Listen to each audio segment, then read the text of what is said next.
Sectarian clashes have flared again in Syria's Druze majority city of Sweida, leaving 6 security personnel dead, according to a defense ministry source.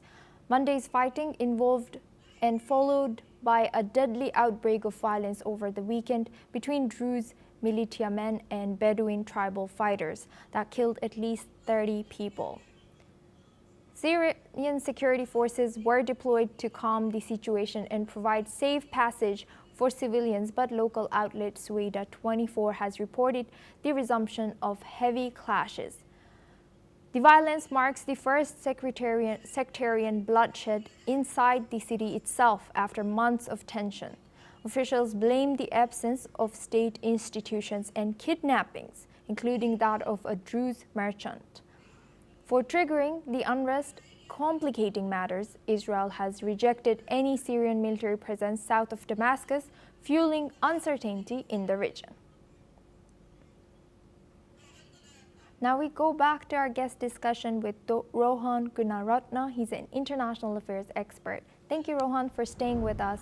What challenges do security forces typically face when deployed to such with suburban areas or urban areas?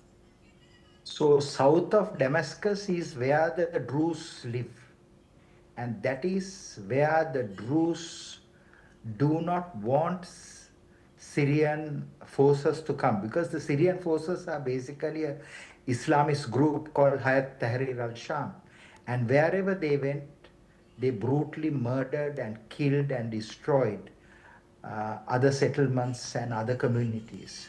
So Israel has now given a very clear warning to the Syrian leadership not to deploy south of Damascus.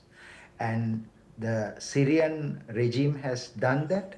So it is very likely that in the coming days, the coming weeks, and the coming months, that Israel will intervene to ensure that south of Damascus will be a zone where the Syrian troops are not deployed, because Israel do not want Abu Shara's groups, meaning the Syrian security forces, to be deployed in that area, because Israel perceives that as a threat because of their past of being very closely associated with ISIS or the Islamic State group.